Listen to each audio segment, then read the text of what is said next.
design process behind taking an element on the C8, like the 5EM Winglet, and then bringing it over to the C7 platform? Well, actually, it ended up being from the C8, but originally we always intended to put a winglet in the rear portion of the C7. If we go back, even in our Camaros, we always wanted to put a winglet in the back, sort of to direct the air in the back wheel. On the C7, we had done a couple for custom customers over the years. So we did a few Z06s where we had made a custom winglet. So we always had that intent. And the way that the C7 Z06 rocker was with the Coke bottle effect, we always felt it needed something. The C8 sort of just pushed us to bring that element. Originally, we were always thinking a lower winglet, but the C8 just spoke out and said, you know what, it was screaming to go over. So we basically blended the two ideas into one, reproportioned it, and it was a natural thing to do.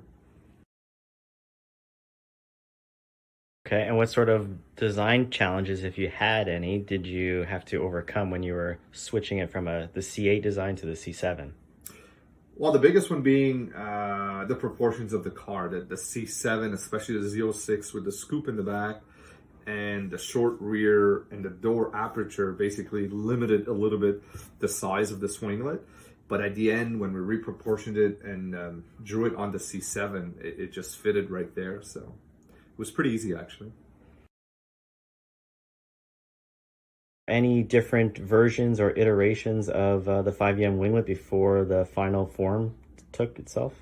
Of course, this one had like 4 big milestones, if you will. So originally we had our original concept winglet, and then we brought over to C8. So what we really do is we just pasted a mock-up of it. Then we started to analyze a little bit the mounting. So we wanted to keep it simple. So we had a flat bottom to begin. Then we started wrapping ourselves around the rocker panel itself. Getting the OEM points is where we really wanted to utilize the OEM points. But then we're also realizing that the leverage on this winglet was strong, so we really wanted to go pick up the under tray portion of it. And this is pretty much one of the final versions where we have the full underpan with all the fastening, the drainage, and utilizing the OEM rivets and ACS rivets.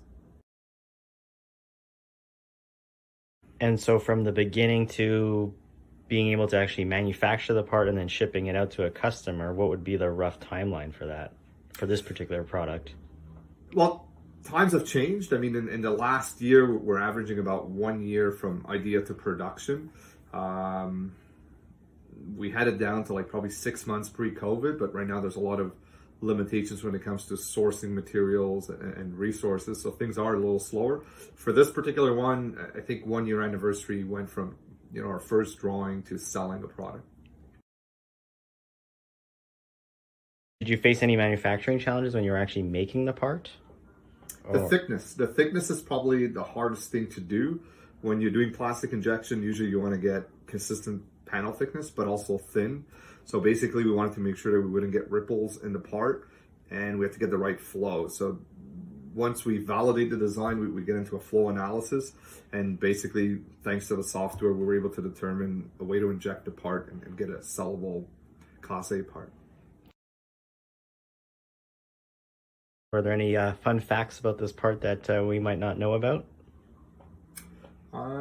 There's a drain hole on it that people probably will never realize, but the bottom side is actually a feature that we made originally to basically let us install the rivet, but in reality that's a drain hole so that when you wash the car or any dirt were to get in, it's actually going to drain out of that area here. So if we look underneath, right in the back, there's a little drain hole, so that's a nice little detail.